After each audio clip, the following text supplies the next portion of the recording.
Welcome to Rainbow Civil Service Academy. Today topic is Analysis of New Agricultural Bills 2020. So 2020ல central government new agricultural bills ஒரு 3 bills கொண்டு வந்திருக்காங்க. So அந்த பில்ஸில் நிறைய controversy இருக்குது. So farmers ப்ரொட்டஸ்ட்லாம் போயிட்டுருக்கு. So அந்த பில் பற்றி தான் நம்ம இன்றைக்கி பார்க்க போகிறோம். இது எக்ஸாம் பாயிண்ட் ஆஃப் வியூவில் ரொம்ப ரொம்ப முக்கியமான டாபிக் அப்படிங்கிறதுனால ஸ்கிப் பண்ணாமல் ஃபுல்லாக பாருங்கள். ஸோ அந்த 3 பில் எது அப்படின்னு பார்த்தோம் அப்படின்னா, The Farmers Produce Trade and Commerce Promotion and Facilitation Bill 2020, and second one is the Farmers Empowerment and Protection Agreement of Price Assurance and Farm Service Bill 2020, and final one is the Essential Commodities Bill Amendment Bill 2020. So ஒவ்வொரு பில்லாக நம்ம வந்து அதோட provisions அதோட issues பற்றி பார்க்க போகிறோம். The Farmers Produce Trade and Commerce Promotion and Facilitation Bill 2020. So in the Farmers Produce Trade and Commerce Bill 2020 oda key provisions பத்தி பார்ப்போம். So first and foremost provision is the bill gives freedom to the farmers to indulge in intra-state or interstate trade in areas outside the APMC mandis. So APMC mandis அப்படின்னா என்ன அப்படின்னு சொல்லி first பார்த்துருவோம். Agricultural produce market committee mandis. இந்த மண்டிஸை வந்து யார் வச்சுருப்பாங்க அப்படின்னா, ஏபிஎம்சி மண்டிஸை ஸ்டேட் கவர்மெண்ட் வந்து எஸ்டாப்ளிஷ் பண்ணியிருப்பாங்க, ரைட்டுங்களா. ஸோ இந்த ஏபிஎம்சி மண்டிஸில் மினிமம் சப்போர்ட் ப்ரைஸுக்கு கீழே ஒரு பொருள் வந்து வாங்கப்படாது. அதாவது நெல் அப்படின்னா அதுக்குன்னு ஒரு மினிமம் சப்போர்ட் ப்ரைஸ் வந்து கவர்மெண்ட் அனௌன்ஸ் பண்ணியிருப்பாங்க. அதுக்கும் குறைவாக ஃபார்மர்ஸ் கிட்ட இருந்து நெல் வந்து கொள்முதல் செய்யப்படாது அப்படிங்கிறதா வந்து விஷயம். ஸோ இந்த ஏபிஎம்சி அப்படிங்கிறது வந்து ஃபார்மர்ஸை வந்து சேஃப்கார்ட் பண்ணுறதுக்காகவும் எக்ஸ்ப்ளாய்டேஷன் ஆகக்கூடாது ஃபார்மர்ஸ் அப்படிங்கிறதுக்காகவும் ஒவ்வொரு ஸ்டேட்லேயும் வச்சுருக்காங்க. ஸோ இப்போது இருக்கக்கூடிய இந்த farmers produce trade and commerce bill என்ன சொல்கிறாங்க அப்படின்னா, ஸோ இந்த ஏபிஎம்சி மண்டிஸில் நீங்கள் விற்கணும் அப்படிங்கிற அவசியம் மட்டும் கிடையாது. ஸோ அதை தாண்டி நீங்கள் ஒரே ஸ்டேட்டுக்குள்ளே, அதாவது இன்ட்ரா ஸ்டேட் அப்படின்னா வித்தின் ஸ்டேட்டுக்குள்ளே நீங்கள் எங்கே வேணாலும் ஒரு ப்ராடக்டை விற்கலாம். இல்லை அப்படின்னா வேறு ஒரு ஸ்டேட்டு கூட வேறு ஒரு ஸ்டேட்டுக்கு, அதாவது தமிழ்நாடு அப்படின்னா தமிழ்நாட்டிலேருந்து கேரளாக்கோ இல்லை கர்நாடகா ஆந்திரா இல்லை வேறு எந்த ஒரு ஸ்டேட்டுக்காகவும் உங்களோட ப்ராடக்டை வந்துட்டு விற்கிறதுக்கு உங்களுக்கு ஃப்ரீடம் கொடுக்குறோம் அப்படின்னு சொல்கிறாங்க. Then it also prohibits the collection of any market fees or cess under the state APMC acts with respect to such trade outside the APMC market yard. So அதாவது அக்ரிகல்ச்சர் ப்ரொடியூஸ் மார்க்கெட் கமிட்டி மண்டிஸ்க்கு வெளியே நடக்கக்கூடிய எந்த ஒரு ட்ரேட்ல, agriculture ரிலேட்டடான ஒரு ட்ரேட்லையும் APMC ஆக்டுக்கு கீழே ஒரு ஃபீஸோ இல்லை செஸ்ஸோ கலெக்ட் பண்ணக்கூடாது அப்படின்னு சொல்லிட்டு ப்ராஹிபிட் பண்ணுறாங்க. ஸோ இதன் மூலமாக நம்ம என்ன தெரிஞ்சுக்கலாம் அப்படின்னா, ஏபிஎம்சி மார்க்கெட்லேயும் நீங்கள் வந்து ஒரு ப்ராடக்டை வச்சு விற்கலாம். ஸோ அதுக்கு வெளியும் வச்சு விற்கலாம். ஏபிஎம்சி மார்க்கெட்டில் வச்சு விற்கும் பட்சத்தில் நீங்கள் கண்டிப்பாக அதுக்கான ஃபீஸ் ஸ்டேட் கவர்மெண்ட் வந்து ஃபிக்ஸ் பண்ணியிருப்பாங்க, அதை கொடுக்கணும். வெளியே வச்சு விற்கிறப்ப நீங்கள் எந்த ஒரு ஃபீஸுமே கொடுக்க வேண்டியதில்லை அப்படிங்கிறதா இதிலிருந்து தெளிவாக தெரியுது. அடுத்து it provides a framework for electronic trading for agricultural produce. அதாவது அக்ரிகல்ச்சரல் ப்ரொடியூஸ்க்கு ஒரு நேஷ்னல் அக்ரிகல்ச்சரல் மார்க்கெட் அப்படின்னு சொல்லிட்டு ஈனாம் அப்படின்னு ஒன்று சென்ட்ரல் கவர்மெண்ட் கொண்டு வந்தாங்க. பட் ஆனால் அது இன்னும் என்ஷூர் பண்ணுற மாதிரி எலக்ட்ரானிக் ட்ரேடிங்கை வந்து அக்ரிகல்ச்சரல் ப்ரொடியூஸ்க்கு கொண்டு வரணும் அப்படிங்கிறதுக்காக இதில் நிறையா ப்ரொவிஷன்ஸ் கொடுத்துருக்காங்க. And it also the central government has been given powers to frame rules and regulations under the act. So இந்த சட்டத்தின் கீழே வந்து சென்ட்ரல் கவர்மெண்ட் தான் எதா இருந்தாலும் பின் நாட்களில் சட்டம் இயற்றும் அப்படின்னு சொல்லியிருக்காங்க. தென் இந்த சட்டத்தோட பெனிஃபிட் அப்படின்னு பார்த்தோம் அப்படின்னா, அதாவது இந்த farmers produce trade and commerce பில்லோட பெனிஃபிட் அப்படின்னு வந்து பார்த்தோம் அப்படின்னா, செல்லிங் ஆப்ஷன், அதாவது ஒரு ஃபார்மர் எங்கே வேணாலும் அவரோட ப்ராடக்டை விற்கலாம் அப்படிங்கிற செல்லிங் ஆப்ஷனை எடுத்து வைக்கிறாங்க. அடுத்து ப்ரொமோட்ஸ் ட்ரேடு, அதாவது வந்து பேரியர் ஃப்ரீ இன்டர்ஸ்டேட் அண்ட் இன்ட்ராஸ்டேட் ட்ரேடை வந்து எடுத்து வைக்கிறாங்க. அதான் இந்த ஏரியாவில் தான் நீங்கள் ட்ரேட் பண்ணணும் அப்படிங்கிற ஒரு பேரியர் இல்லாமல் எல்லா ஏரியாலையுமே வந்துட்டு எங்கே வேணாலும் உங்கள் ப்ராடியூஸை ட்ரேட் பண்ணலாம் அப்படின்னு சொல்லிட்டு பேரியர் ஃப்ரீ ட்ரேடாக எடுத்து வைக்கிறாங்க. தென் இங்கே ஏபிஎம்சி மண்டிஸில் இல்லாமல் வெளியே விற்கிறாங்க அப்படின்னா மிகப்பெரிய ஒரு ரீட்டைல் ஷாப் ஓனர்ஸ்க்கு கூட கொடுக்கலாம். ஸோ அப்போ வந்து என்ன ஆகும் அப்படின்னா பெட்டர் ப்ரைஸ் கிடைக்கிறதுக்கும் சான்சஸ் இருக்குது அப்படின்னு சொல்லிட்டு இதில் பெனிஃபிட் சொல்கிறோம். Then one India one agricultural market அப்படிங்கிற ஒரு கொள்கையை வந்து இப்போ இருக்கக்கூடிய சென்ட்ரல் கவர்மெண்ட் எடுத்து வந்திருக்காங்க. அதுக்கு ஒரு பெரிய ஒரு ஸ்ட்ராங்கான ஒரு பாயிண்ட்டாக வந்து இந்த த farmers produce trade and commerce பில்லை சொல்கிறாங்க. ஸோ இதன் மூலமாக இந்தியாவில் எந்த மூலையில் இருக்கக்கூடிய ஒரு விவசாயம் வேறு எந்த மூலையில் இருக்கக்கூடிய ஒரு ட்ரேடருக்கு வந்து அவங்களோட ப்ராடக்ட் வந்து விற்கிறதுக்கு எல்லா ஃப்ரீடமே இருக்குது அப்படின்னு சொல்லப்படுது. பட் இதில் இருக்கக்கூடிய ஒரு சில இஷ்யூஸ் அப்படின்னு வந்து பார்த்தோம் அப்படின்னா, ஃபஸ்ட்டு வந்து this leads to a situation where local farmers do not find adequate demand for their produce at MSP in the local market. அதாவது ஒரு ஃபார்மர் ஒரு ஏரியாவில் அவரோட ப்ராடக்ட்டை வச்சு வித்துட்டு இருப்பாங்க. பட் ஆனால் இப்போ வெளியில் இருந்தும் வந்து ஃபார்மர்ஸ் வந்து காமர்ஸ் மூலமாகவும் இல்லை இப்படி இன்ட்ரஸ்டேட் ட்ரேட் மூலமாக வந்து உள்ளே கொண்டு வந்து ஒரு ப்ராடக்ட்டை இறக்குறாங்க அப்படின்னா அந்த ஏரியாவில் இருக்கக்கூடிய லோக்கல் ஃபார்மருக்கு அடிக்குவேட் டிமாண்ட் இல்லாமல் போயிடும் அவங்களோட ப்ராடியூஸ்க்கு. திஸ் லீட்ஸ் டு எம்எஸ்பி அப்படின்னு சொல்லக்கூடிய மினிமம் சப்போர்ட் ப்ரைஸுக்கு அளவு விட மிக குறைந்த விலையில் அவங்களோட ப்ராடியூஸை கொடுக்குற மாதிரி இருக்கும் அப்படின்னு சொல்லப்படுது. ஸோ இந்த மினிமம் சப்போர்ட் ப்ரைஸ் அப்படிங்கிறது என்ன, ஒவ்வொரு ஸ்டேட் கவர்மெண்ட்டும் ஒரு மினிமம் சப்போர்ட் ப்ரைஸ் அனௌன்ஸ் பண்ணுவாங்க. சென்ட்ரல் கவர்மெண்ட்டும் அனௌன்ஸ் பண்ணுவாங்க ஒரு சில ப்ராடக்ட்டுக்கு, ஸ்டேட் கவர்மெண்ட் வந்துட்டு ஒரு சில மினிமம் சப்போர்ட் ப்ரைஸ் அனௌன்ஸ் பண்ணுவாங்க. அந்த மினிமம் சப்போர்ட் ப்ரைஸ் அப்படிங்கிறது என்னன்னா, ஒரு நெல் இருக்குன்னா 1 கிலோ இவ்வளோக்கு அப்படின்னு சொல்லிடுவாங்க. ஒரு குவிண்டால் வந்து இவ்வளோ விலைக்கும் குறைவாக நாங்கள் பர்ச்சேஸ் பண்ண மாட்டோம், யாரும் பர்ச்சேஸ் பண்ணக்கூடாது அப்படின்னு சொல்லிடுவாங்க. ஸோ அந்த மினிமம் சப்போர்ட் ப்ரைஸ் வந்து எதை வச்சு கால்குலேட் பண்ணுவாங்க அப்படின்னு பார்த்தோம்னா, காஸ்ட் ஆஃப் ப்ரொடக்ஷன் அப்படின்னு சொல்லக்கூடிய மாதிரி, அதாவது ஒரு நெல் விளைவிப்பதற்கு ஒரு குவிண்டால் நெல் விளைவிப்பதற்கு எவ்வளோ செலவாகுமோ அதை விட கொஞ்சம் அதிகமாக தான் வந்து எம்எஸ்பி வச்சு செட் பண்ணுவாங்க. ஸோ இப்போ இந்த எம்எஸ்பியே ஒரு சில ஃபார்மர்ஸ்க்கு கிடைக்காம போயிடுமோ அப்படிங்கிற ஒரு பயம் இந்த பில்லால் நிறைய பேருக்கு எழுந்திருக்கு. அடுத்து, since most farmers are small or marginal land owners, they do not have adequate facilities to transport their produce to large distance. அதாவது நிறைய ஃபார்மர்ஸ் நம்ம இந்தியாவை பொறுத்த வரைக்கும் ஸ்மால் அண்ட் மார்ஜினல் லேண்ட் ஓனர்ஸாக தான் இருப்பாங்க. அதாவது 1 ஹெக்டருக்கும் குறைவான லேண்ட் வச்சிருக்கக்கூடியவங்க தான் இந்தியாவில் அதிக ஃபார்மர்ஸ் இருக்காங்க. அவங்க கிட்ட ரொம்ப தூரத்துக்கு எடுத்துகிட்டு போகிறதுக்கு, அதாவது இன்டர்ஸ்டேட் ட்ரேட் எடுத்துகிட்டு போனாலும் சரி, இன்ட்ராஸ்டேட் ட்ரேட் எடுத்துகிட்டு போனாலும் சரி, அவங்க வட்டாரம் தாண்டி வெளியே எடுத்துகிட்டு போகணும்னா அதுக்கு டிரான்ஸ்போர்ட் ஃபெசிலிட்டி வேணும். அந்த அளவுக்கு நம்ம ஊரில் இருக்கக்கூடிய ஸ்மால் அண்ட் மார்ஜினல் ஃபார்மர்ஸ்க்கு இல்லை அப்படின்னு சொல்லப்படுது. அடுத்து, this leads to they are forced to sell them at a lower price than the MSP in the local market itself. So ரொம்ப சின்ன விவசாயிகளாக இருக்கும் பட்சத்தில், அதாவது ஸ்மால் அண்ட் மார்ஜினல் லேண்ட் ஓனர்ஸாக இருக்கும் பட்சத்தில் டிரான்ஸ்போர்ட் ஃபெசிலிட்டி இல்லாதப்போ அந்த இடத்துல ஒரு டிமாண்ட் வந்து கிரியேட் ஆகாமையும் போயிடுது. வெளியில இருந்து ப்ராடக்டை கொண்டு வந்து கொடுத்துருவாங்க. ஏன்னா இன்டர்ஸ்டேட் அண்ட் இன்ட்ராஸ்டேட்டை வந்து ஃபுல் அண்ட் ஃபுல் யார் வேணாலும் எங்கே வேணாலும் விற்கலாம் அப்படின்னு சொல்லி இருக்கிறதுனால ஒரு இடத்துல டிமாண்ட் வந்து ஆல்ரெடி இருக்கிற இடத்த வந்து ஃபுல்ஃபில் பண்ணிட்டாங்க. அப்படிங்கிற பட்சத்தில் எம்எஸ்பியை விட மிகவும் லோவர் ப்ரைஸில் அதே இடத்துல விற்க வேண்டிய, அதாவது அந்த ரீஜன்லேயே விற்க வேண்டிய நிலைமைக்கு அந்த லோக்கல் ஃபார்மர்ஸ் வந்து தள்ளப்படுவாங்க. அப்படிங்கிறத இதில் மேஜர் இஷ்யூவாக சொல்லப்படுது.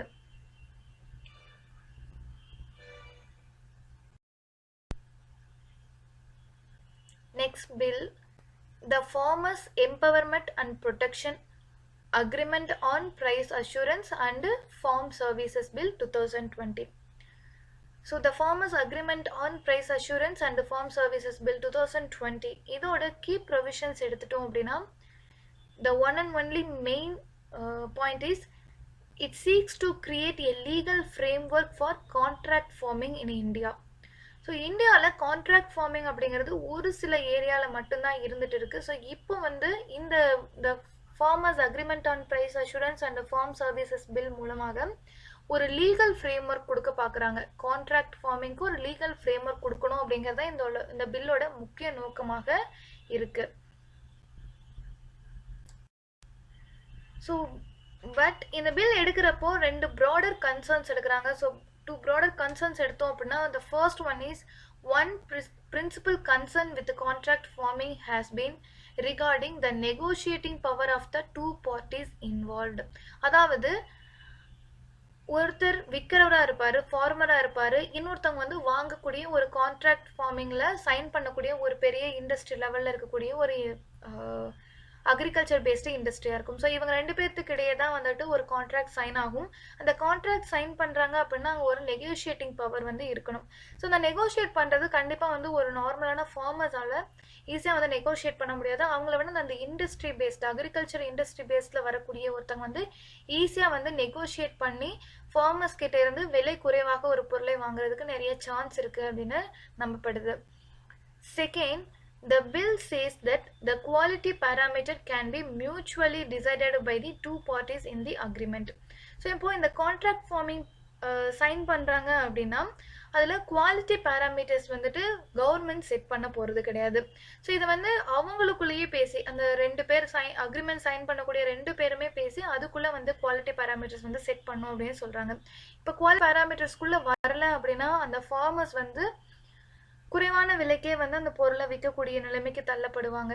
ஸோ நிறைய இன்புட் போட்டு அந்த கான்ட்ராக்ட் ஃபார்மிங்காக நிறைய வந்து அவங்க செலவு பண்ணியிருப்பாங்க. But once quality parameters meet ஆகலை அப்படிங்கிற பட்சத்தில் வந்து அவங்களோட ப்ராடக்ட் வந்து நம்ம என்ன ஆகும் அப்படிங்கிறது அஷூரன்ஸ் இல்லாமல் இருக்கிறது வந்து இது ஒரு மிகப்பெரிய ஒரு கன்சர்னான ஒரு விஷயம் அப்படின்னு நம்பப்படுது.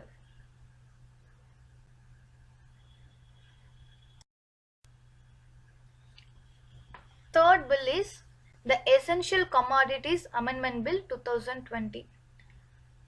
So Essential Commodities Amendment Bill நம்மளுக்கு அத்தியாவசிய தேவைக்காக இருக்கக்கூடிய பொருட்களுக்கான ஒரு அமெண்ட்மெண்ட் பில். ஸோ இதோட முக்கியமான ப்ரொவிஷன்ஸ் என்னென்ன அப்படின்னு பார்ப்போம். It allows for regulating the supply and stock limit of certain specified agricultural produce under extraordinary circumstances. அதாவது ஒரு எக்ஸ்ட்ரானரி சர்க்கம்ஸ்டன்சஸ் வந்துச்சு. அதாவது ஒரு ஆனியன் இருக்குது அப்படின்னா ஆனியன் ஃபுல்லாக வந்து மழை பெஞ்சு ஃபுல்லாக அழுகிடுச்சு அப்படிங்கிறப்ப அது வந்து ஒரு extraordinary circumstances regarding onion. So அப்போ வந்து எவ்வளோ சப்ளை இருக்கணும், நம்ம இந்தியாவுக்குள்ளே எவ்வளோ சப்ளை இருக்கணும், அப்போ எவ்வளோ ஸ்டாக் லிமிட் வைக்கலாம் அப்படிங்கிறத பற்றின ஒரு ப்ரொவிஷன். ஓகேங்களா. ஸோ இப்படி எல்லா அக்ரிகல்ச்சர் ப்ராடியூஸுக்குமே சப்ளை அண்ட் ஸ்டாக் லிமிட்டை எப்படி வைக்கலாம் அப்படிங்கிறத பற்றின பேசக்கூடியதாக இந்த எசென்ஷியல் கமாடிட்டிஸ் அமெண்ட்மெண்ட் பில் இருக்குது. ஸோ இந்த எக்ஸ்ட்ராடினரி சர்க்கம்ஸ்டன்சஸ்னு எதெல்லாம் சொல்கிறாங்க அப்படின்னா எக்ஸ்ட்ராடினரி ப்ரைஸ் ரைஸ் அதிக அளவுக்கு விலை உயரும் பட்சத்திலும், அப்புறம் natural calamities of grave nature ரொம்ப மோசமான அளவுக்கு ஒரு இயற்கை பேரழிவு ஒரு வறட்சி அது மாதிரி கண்டிஷன்லேயும் வந்துட்டு எவ்வளோ சப்ளை அண்ட் ஸ்டாக் லிமிட் வைக்கலாம் அப்படிங்கிறத பற்றி பேசக்கூடியதாக இந்த எசென்ஷியல் கமாடிட்டிஸ் பில் 2020 இருக்குது.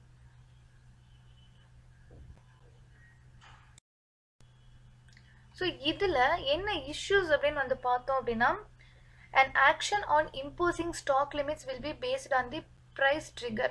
அதாவது வந்து ஸ்டாக் லிமிட் அப்படிங்கிறது வந்துட்டு ஒரு ப்ரைஸை பேஸ் பண்ணி ஸ்டாக் லிமிட் வைக்கணும் அப்படிங்கிற மாதிரி இந்த ப்ரொவிஷன் வந்து சொல்லுது. ஸோ ப்ரைஸை மட்டுமே வந்துட்டு நம்ம பேஸ் பண்ணி ஸ்டாக் லிமிட் வைக்கிறோம் அப்படின்னா பின் நாட்கள் ஏதாவது நம்மளுக்கு பற்றாக்குறை வரும் பட்சத்தில் வந்து ஸ்டாக் இல்லாமல் போயிடும் அப்படிங்கிற மாதிரி கொண்டு வர்றாங்க. ஸோ இந்த ப்ரைஸ் லிமிட்ல எப்படி செட் பண்ணுறாங்கன்னு பார்ப்போம். So in case of horticultural produce a 100% increase in the retail price of the commodity over the immediately preceding 12 months or the average retail price of the last 5 years, whichever is lower, will be the trigger for invoking the stock limit for such commodities. அதாவது stock வைக்கணும் அப்படின்னு வந்து சொல்லுவாங்க இல்லைங்களா. So essential commodities act கீழே ஒரு பொருள் வருது அப்படின்னா அந்த பொருளை எக்ஸ்போர்ட் பண்ணுறதுக்கு ஒரு கொஞ்ச நாள் தடை விதிப்பாங்க. நம்மளுக்கு வந்து பத்தலை, சப்ளை வந்து நம்ம இந்தியாவுக்குள்ளேயே பத்தலை அப்படிங்கிற பட்சத்தில் கொஞ்ச நாளைக்கு வந்து வெளியே எக்ஸ்போர்ட் பண்ணாதீங்க அப்படின்லாம் சொல்லுவாங்க. பட் இன்னைக்கு இந்த எசென்ஷியல் கமாடிட்டிஸ் அமெண்ட்மெண்ட் பில் படி என்ன சொல்கிறாங்க அப்படின்னா ப்ரைஸை பேஸ் பண்ணி தான் நீங்கள் வந்துட்டு ஸ்டாக் லிமிட் வந்து வைக்கிறது இருக்குது, இல்லைனா வந்து நீங்கள் எக்ஸ்போர்ட் பண்ணலாம் தாராளமாக அப்படிங்கிற மாதிரி சொல்கிறாங்க. ஸோ இதில் ஒரு ஹார்டிகல்ச்சர் ப்ராடியூஸ் அப்படின்னு பார்த்தோம்னா ஃப்ரூட்ஸ் அண்ட் வெஜிடபிள்ஸ்லாம் இருக்கு இல்லைங்களா. ஸோ இது வந்து எப்படி ஸ்டாக் வைக்கணும் அப்படின்னா ஒரு 12 மாதம் வந்து ஒரு விலை பார்ப்பாங்க. ஸோ அந்த 12 மாதம் விலையை கம்பேர் பண்ணுறப்போ இப்போ இருக்கிற விலை 100% வந்து அதிகமாக இருக்கணும். 100% வந்து அதிகமாக இருந்துச்சு அப்படின்னா அப்போ ஸ்டாக் லிமிட் வந்து ஃபிக்ஸ் பண்ணலாம். இல்லை அப்படின்னா the average retail price of the last 5 years, அதாவது வந்து ஒரு 5 வருடத்தோட லாஸ்ட் ரீட்டைல் ப்ரைஸை எடுத்து பார்க்குறப்போ 12 ரொம்ப அதிகமாக 100% அதிகமாக இருக்கும் பட்சத்தில் இதில் எது வந்து லோவராக இருக்கோ அதை பேஸ் பண்ணி ஸ்டாக் லிமிட் வைக்கலாம் அப்படிங்கிற மாதிரி சொல்கிறாங்க. அதே நான் பெரிஷபிள் அக்ரிகல்ச்சரல் ஃபுட் ஸ்டப்ஸ், அந்த நான் பெரிஷபிள் அப்படின்னா ஃபுட் கிரெயின்ஸ் எல்லாம் வரும்.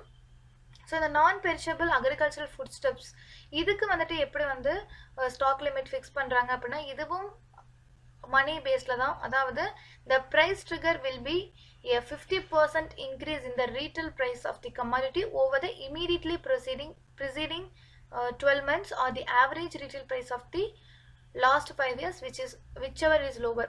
அதாவது ஒரு நான் பெரிஷபிள் அக்ரிகல்ச்சர் ஃபுட் ஸ்டெப்ஸ் எடுக்கிறோம் அப்படின்னா அதோட ஸ்டாக் லிமிட்டை எப்போ சொல்லுவாங்க வைக்கலாம் அப்படின்னு எப்போ சொல்லுவாங்க அப்படின்னா, அதோட 12 மாத ரீட்டைல் ப்ரைஸு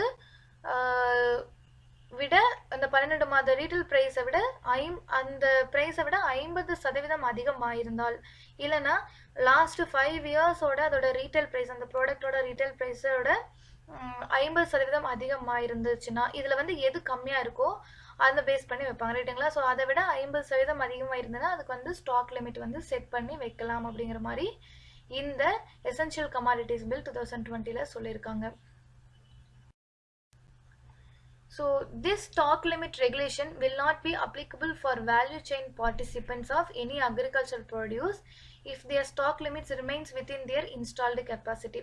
So இந்த value chain participants அப்படிங்கிறவங்க யாரு அப்படின்னு பார்த்தோம்னா, ஸோ ஆல்ரெடி வந்து ஸ்டாக் வச்சு கொஞ்சம் கொஞ்சமாக வந்து ரிலீஸ் பண்ணக்கூடியவங்க. ஒரு சில ப்ராடக்ட்ஸுக்கு வந்து இது மாதிரி இருக்குது, ரைட்டுங்களா? ஸோ அது மாதிரி இருக்கக்கூடிய ஒரு சில ப்ராடக்ட்ஸுக்கு இந்த ஸ்டாக் லிமிட் ரெகுலேஷன் வந்து அப்ளை ஆகாது அப்படின்னு வந்து சொல்கிறாங்க, ரைட்டுங்களா? ஸோ அடுத்து it will also not apply to exporters if they can show demand for export. அதாவது எக்ஸ்போர்ட் பண்ணுறதுக்கு ஒரு டிமாண்ட் இருக்குது, அங்கே வந்து டிமாண்ட் இருக்குது அப்படின்னு சொல்லி ஒரு அந்த ஒரு சார்ட் காட்டுறாங்க அப்படிங்கிற பட்சத்தில் அந்த எக்ஸ்போர்ட்டர்ஸ் வந்து they can send it out. Stock வைக்கணும் அப்படிங்கிற எந்த ஒரு அவசியமே அவங்களுக்கு கிடையாது. These are the issues regarding essential commodities bill 2020. So ஜென்ரலாக இந்த 3 பில்லோட கன்சர்ன்ஸும் அண்ட் கிரிட்டிசிசம் பற்றி பார்ப்போம். These bills are anti-farmer and will only result in reduced crop prices for farmers and undermine seed security even further. அதாவது வந்து இந்த bills வந்து மூலமே வந்து முக்கியமாக விவசாயிகளுக்கு நன்மை பயக்கக்கூடியதாகவே இல்லை அப்படின்னு சொல்கிறாங்க. பிகாஸ் எம்எஸ்பி வந்து அதாவது மினிமம் சப்போர்ட் ப்ரைஸ் கிடைக்காம போயிட சான்ஸ் இருக்குது. ஏபிஎம்சி அதாவது அக்ரிகல்ச்சர் ப்ரொடியூஸ் மார்க்கெட் கமிட்டி மண்டிஸ்க்கு வெளியே வச்சு வைக்கலான்னு சொல்கிறாங்க. இதன் மூலமாக வந்து ஒரு இடத்துல வந்து டிமாண்ட் இல்லைனாலும் ஆர்டிஃபிஷியலாக டிமாண்ட் கிரியேட் பண்ணப்படும். அதுவே சப்ளை இல்லைனாலும் ஆர்டிஃபிஷியலாக சப்ளை கொடுத்து அந்த இடத்துல டிமாண்டே இல்லாமல் ப்ரைஸ் ஃப்ளக்சுவேஷனுக்கு நிறைய கொண்டு விட சான்ஸ் இருக்குது. ஸோ இப்படி கொண்டு வர்றப்போ நிறைய கவர்மெண்ட் ரெகுலேஷன்ஸ் வந்து இன்னும் சரிவர இல்லாதனால பெரிய பெரிய கார்பரேட்ஸ் உள்ள வந்துருவாங்க அப்படிங்கிற சொல்லி ஒரு பயம் இருக்குது, ரைட்டுங்களா? ஸோ இதன் மூலமாக க்ராப் ப்ரைஸை வந்து ரெடியூஸ் பண்ணி ஃபார்மர்ஸ்க்கு இது வந்து நெகட்டிவாக இம்பாக்ட் ஆயிருமோ அப்படிங்கிற ஒரு பயம் இருக்குது. அடுத்து food security will be eroded as government intervention is eliminated. So இதில் வந்து பார்த்துட்டிங்க அப்படின்னா இங்கே இன்ட்ரஸ்டேட் ட்ரேட்லாம் வந்து கவர்மெண்ட் ரெகுலேஷன் வந்து ஓரளவுக்கு தான் இருக்கும். ஒரு இன்டர்வென்ஷன் அப்படிங்கிறது ஓரளவுக்கு தான் இருக்கும். அது வந்து டிமாண்ட் அண்ட் சப்ளை பேஸில் போயிடும். ஸோ அப்படி பார்க்குறப்போ ஃபுட் செக்யூரிட்டி அப்படிங்கிறது வந்து ஒரு பெரிய கொஸ்டின் மார்க்காக வர சான்ஸ் இருக்குது அப்படின்னு நம்பப்படுது. And these bills promote corporate control of the Indian food and farming system. அதாவது இந்தியாவோட ஃபுட் அண்ட் ஃபார்மிங் சிஸ்டத்தை பொறுத்த வரைக்கும் இன்ன வரைக்கும் கவர்மெண்ட் ரெகுலேட்டடாக ஒன்றா இருக்குது. So that's why it's going well. But once இந்த கான்ட்ராக்ட் ஃபார்மிங் எல்லாம் வர்றப்போ கார்பரேட் கண்ட்ரோல் வந்து அதிகமாக இருக்கும் அப்படின்னு நம்பப்படுது. இதனால் விவசாயிகளும் சரி மக்களும் சரி பாதிக்கப்பட சான்ஸ் இருக்குது அப்படின்னு நம்பப்படுது. And they will also encourage hoarding and black marketing in addition to exploitation of farmers. So விவசாயிகளை எக்ஸ்ப்ளாய்ட் பண்ணுறது மட்டும் இல்லாமல் பதுக்கி வைக்கிறதும் கருப்பு சந்தை வழியாக வந்துட்டு விற்பனை செய்கிறதும் வந்து என்கரேஜ் ஆகிறதுக்கு சான்ஸ் இருக்குது அப்படின்னு நம்பப்படுது. And the bills also lack any assurance about minimum support price. அதாவது இந்த இன்ட்ராஸ்டேட் ட்ரேடெல்லாம் வந்துட்டு ஏபிஎம்சிக்கு வெளியே விற்கலாம் அப்படின்னு சொல்கிறாங்க. பட் அந்த இடத்துல வந்துட்டு மினிமம் சப்போர்ட் ப்ரைஸ் கண்டிப்பாக அஷூரன்ஸாக உங்களுக்கு கிடைக்கும் அப்படின்னு எந்த ஒரு அஷூரன்ஸும் கவர்மெண்ட் கொடுக்கல அப்படின்னும் ஒரு கிரிட்டிசிசமாக எடுத்து வைக்கிறாங்க. So these are the